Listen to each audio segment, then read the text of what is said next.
Wah, ini sih menurut saya pribadi ini semacam sejarah baru ya.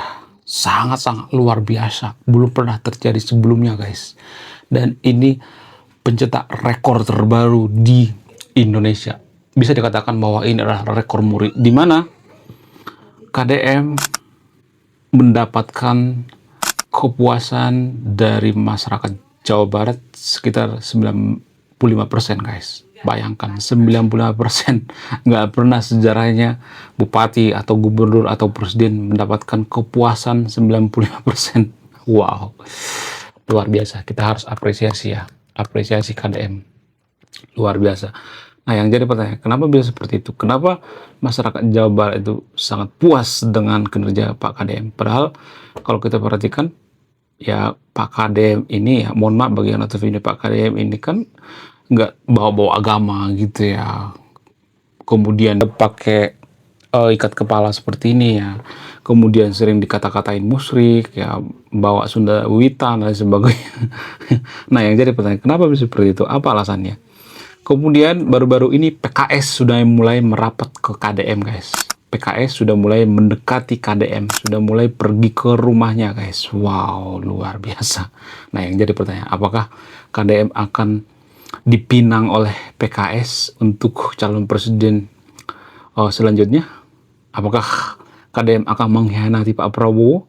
Kemudian selain itu, ada satu kelemahan daripada KDM yang jarang kita ketahui, guys, dan di video ini akan saya bongkar ya kelemahan daripada KDM. Jadi guys, Kang Deddy Mulyadi atau KDM mendapat apresiasi yang sangat luar biasa, yaitu kepuasan 95% dari generasi Gen Z, sementara generasi milenial lebih tinggi lagi, guys, sekitar 96 atau 97, guys. Wow, hampir sempurna, perfect. Luar biasa. Padahal dia sengaja nutup tambang ya, kemudian kadang dia marah-marah gitu ya, kadang dia frontal dengan para preman dan lain sebagainya, tapi dia dapat apresiasi yang sangat luar biasa gitu. Nggak pernah sejarahnya seperti ini. Bahkan wakil daripada KDM, yaitu Pak Herman Suherman, mendapat 50% apresiasi ya, kepuasannya 50% doang. Jomplang banget dengan KDM. KDM di sini ya, Herman Suherman di bawah sini. Nah, yang jadi pertanyaan, kenapa bisa seperti itu? Apa alasannya?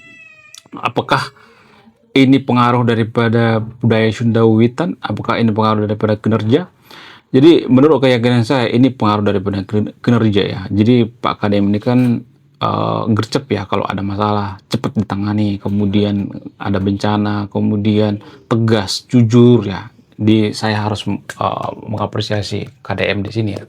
Kalau ada politisi seperti ini, kita harus dukung dong ya. Jarang-jarang politisi seperti ini, jangan dihujat ya. Tapi jangan fanatik juga ya. Jadi pendukung KDM itu jangan terlalu fanatik ya. Kemudian selain itu, kalau saya perhatikan itu ya, ada semacam kelemahan daripada KDM. Apa itu kelemahannya?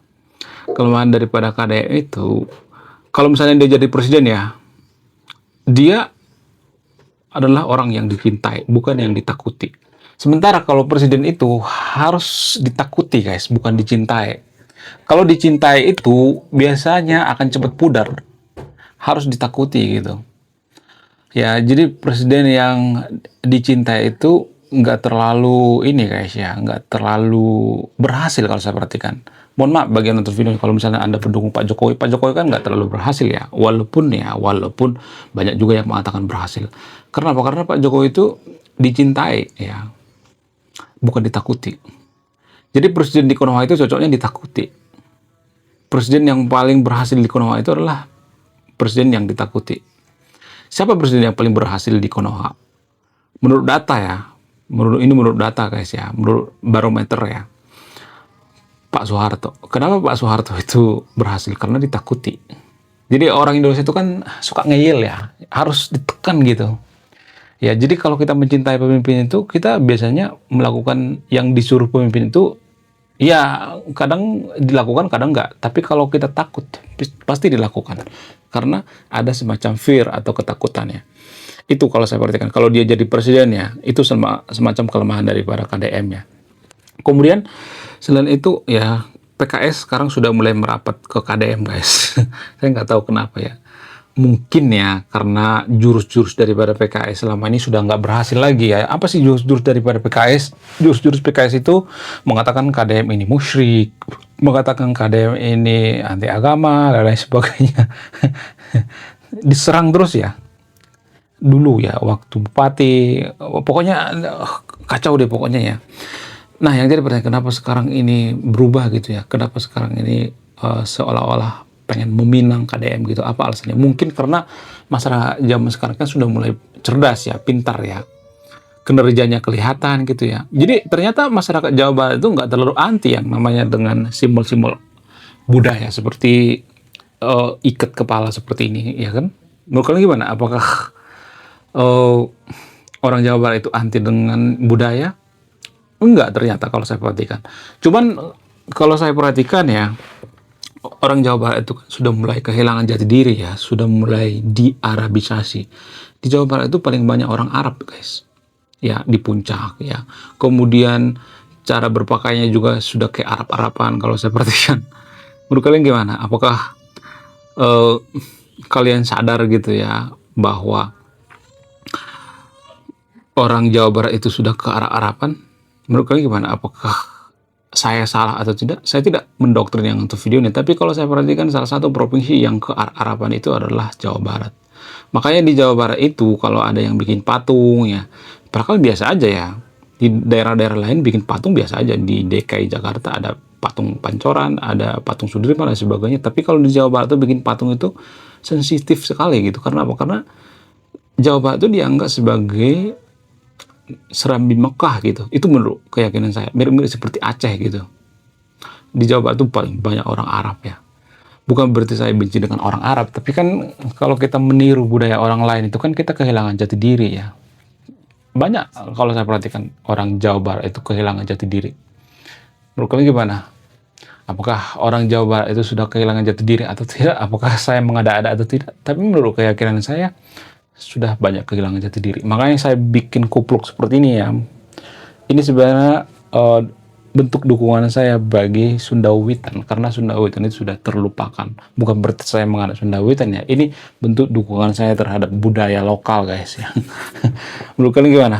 Ya, apakah orang Sundawitan itu diterima seperti KDM ya? KDM sebenarnya bukan beragama Sundawitan, tapi filosofi ya. Sundawitan itu kan filosofi ya.